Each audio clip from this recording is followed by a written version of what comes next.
What did y'all think about season 12?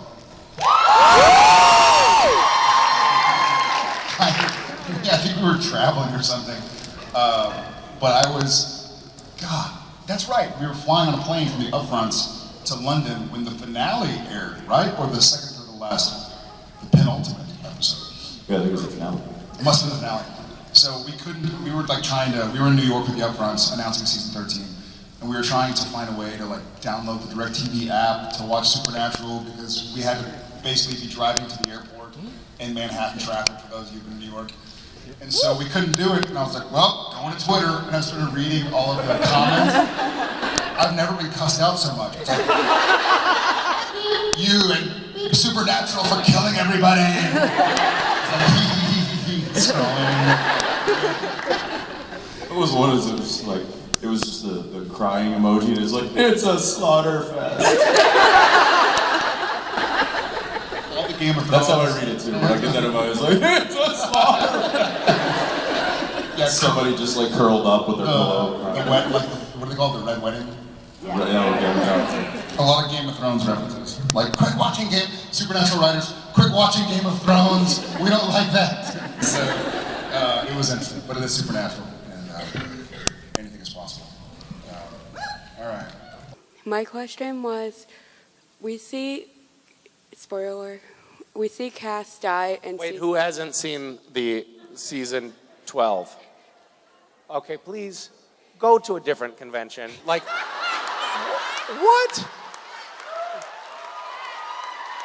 You haven't seen season 12 yet? What are you doing here? Seriously. You paid good money for these seats. Why? Do you want me? I'll tell you what happened. Do you want to know what happened? Everybody dies. Spoiler alert. Sorry, I forgot to say spoiler alert first. Okay, go.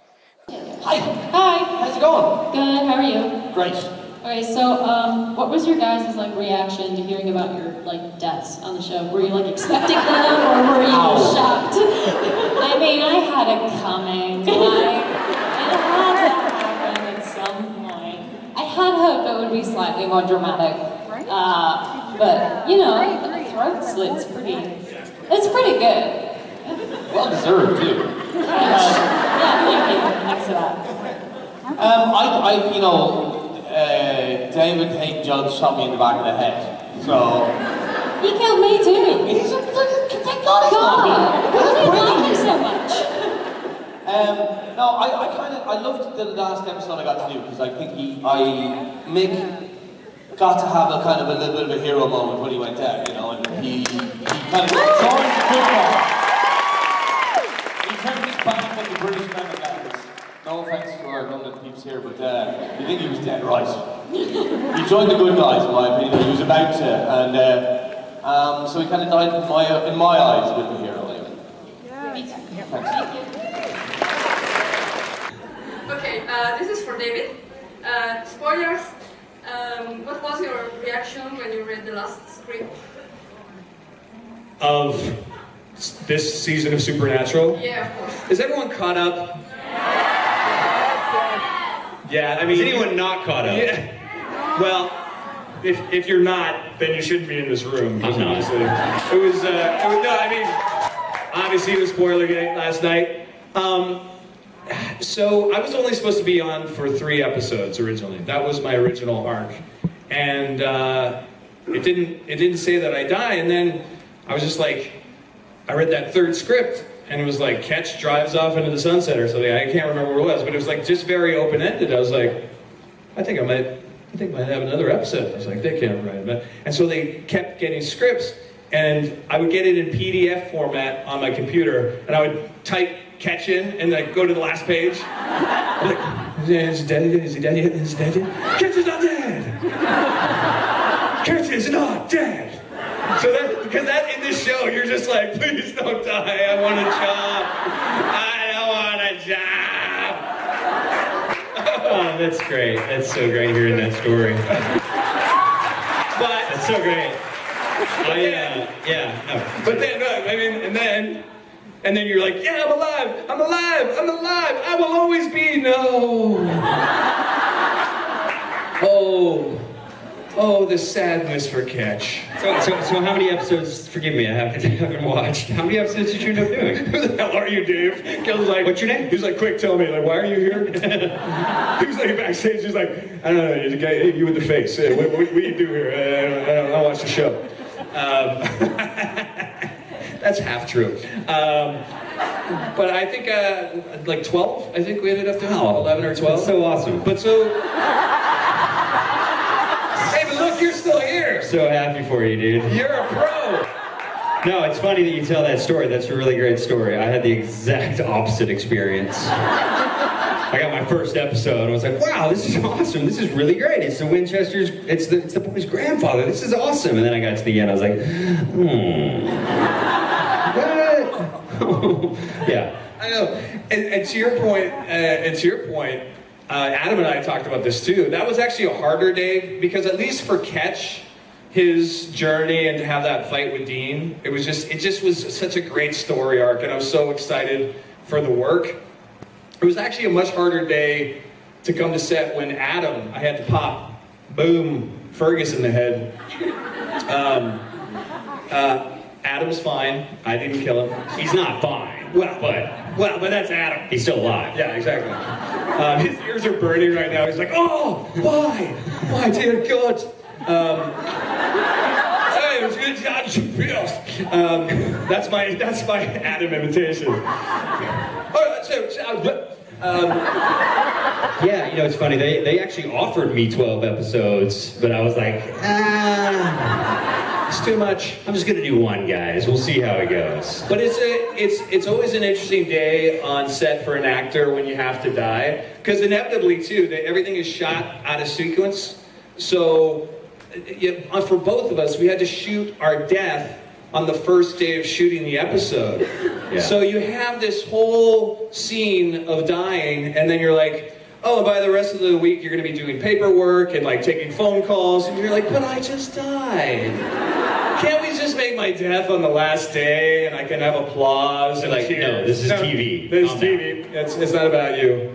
But it's a bummer of a day for any actor when you die, because it also means you're out of work. It's true. And bringing the room down. I know all about it. I like to bring you up, and I like to bring you down. At least I got to die in Jared's arms, so. Did you really? Yeah. Did he have like the long, beautiful, shiny hair that he has? I don't know. I wasn't looking at him. I was looking right in Jensen's eyes. You're like, I was locked in on Jensen. as you should be, my friend. As you should be. Okay, so you had a question, didn't you? Can you say it again?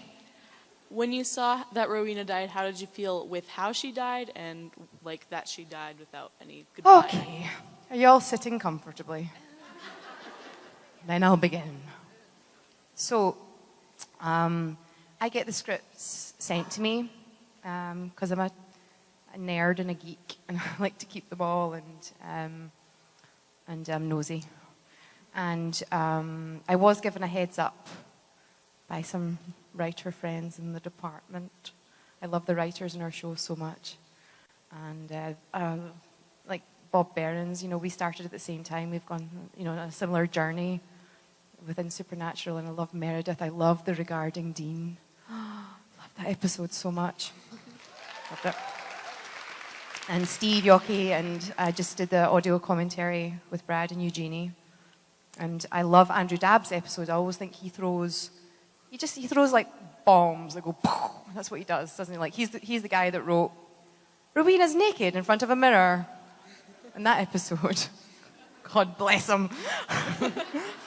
So I was given a heads up. And there's a lot going on in the finale when you're even on the page, you're like, God, what? And so then I made a terrible mistake, terrible error in my life, in that I had terrible jet lag from going from here to there. I've got terrible jet lag now coming from there to here.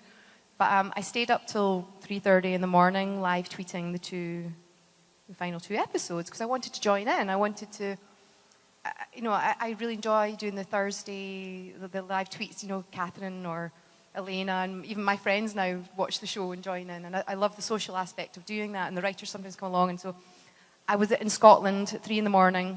My mum's asleep upstairs, so I'm trying to be quiet. And so I'm on my own in quite a weird place, I think, not with other people, watching, you know, Lucifer, Mark Pellegrino, just be like, no, the witch bitch is dead. And, you know, just for it to be, it's just done, right? It's just like, she's gone. And I found it really hard.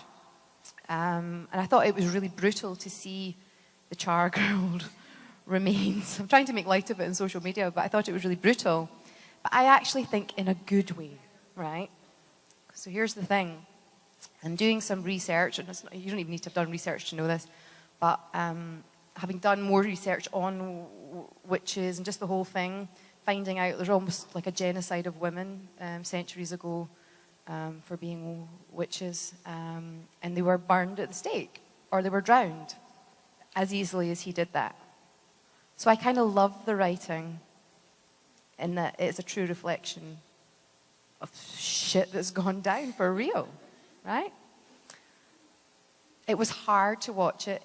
It felt, I felt quite discombobulated and insecure afterwards. And then I went to Dusseldorf with Kim and Brianna and Rob and Matt and Sebastian and Gil, and had an amazing time, and an amazing time with SBA and family in Germany. And I felt a lot better about my life. So does that answer your question? Yes. So first up, I just want to say that I'm really mad about what they did to your family. It's like, don't be mad. I feel like they deserve so much more. Oh, it doesn't matter. It doesn't. Listen, the bottom line is this. Let's cut to the hard stuff first, right? Let's get to what we really want to talk about. Alright? Let's make it really easy for you. Listen. Supernatural is a show about the Winchesters. We watch it because we love the Winchesters. I watch it because I love the Winchesters. And it evolves, and it'll always evolve. It's always been that way. Seasons 1 to 5 were the Kripke years. That was a very distinct model of what was going on. And season 6, Sarah Gamble came in. Everyone's like, it's going to be terrible. How the hell do you turn this ship around from something that's like so obviously in one direction? And she managed to create some of the best episodes we've ever had in season 6. Season 7, through nobody's in particular's fault, because I think the first time they tried to do a long story, and I don't think it was as good. It wasn't looked at as a very successful season. And then season 8, Jeremy came in and went back to Angels and Demons, and that's like my favourite season of all time. Is the whole season 8 has this amazingly dark turn in that. Season 9, you go all the way up to the ending, and you get Demon Dean at the end, which is really, really good. And with each change in this format, you know, there's winners and losers, and we lose beloved characters and we get beloved characters. But the truth is, my character ran its arc by season 11. There was nothing for me to do from season 11 onwards. It was like flogging a dead horse. And apart from, I had so much fun with Pellegrino. I really did have something. We played the same scene 67,000 times over the course of 5 episodes. But it was good. It was never about the dialogue that we were saying. It was always about the relationship between his character and my character. And it was great. We did a great job doing it. And I love working with him. I love working with all of them, that's the point. I love doing all that stuff. But it was becoming obvious that there was nowhere to go with that. And so when it's time to stop doing something, it's time to stop doing something. We can't be sad about it. You can always watch it in reruns. God sakes, there are 71 episodes. Turn TNT on, you'll find me on something. But you know, onwards and upwards. And you'll continue to love the show, whether I'm on it or not. Whether Bobby's on it, or Charlie's on it, or any of the people, or Meg, all the people. We miss all of these people. But the truth is, the show is the show, and it will always continue that way. Does that make sense? Yeah. And then, yeah. When did you find out that Cass was gonna? I don't. Say the word. Go ahead. Say it. I knew about Cass's death for some time. I said it. Oh, and there were the few people in the audience who didn't. He's coming back. Sorry, breath. He had bad breath in the last episode. Yes, the whole episode hinges on Cass's halitosis. Which feels sort of like a toothpaste product placement spot. It was a bit of a sellout.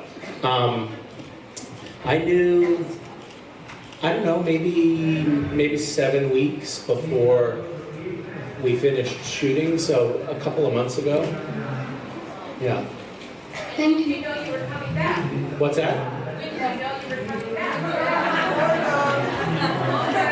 Spoiler.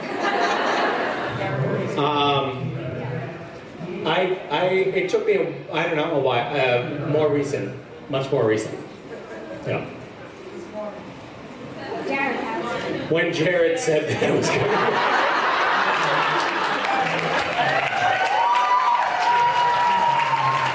A lot of people don't know this, but Jared makes all the casting decisions on the show. That's why we all suck up to him. Yeah. Thank you, and I just wanted to say thank you for everything you do. You're an amazing person, and you're making the world better just by existing. Oh my God.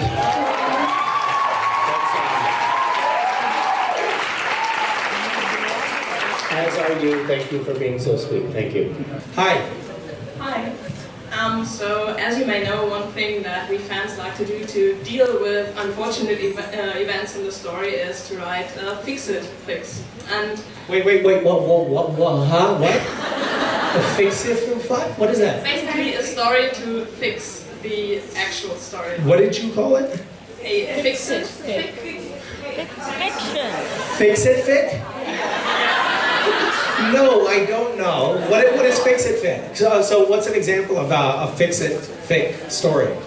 Well, for example, you could come up with a sort of a story that fixes the ending of the finale. Okay. And that's basically my question. If you could come up with a sort of a short, fluffy little epilogue for the finale to soothe our broken hearts. Oh. So what really happened is that as Lucifer came out of the glowing vagina,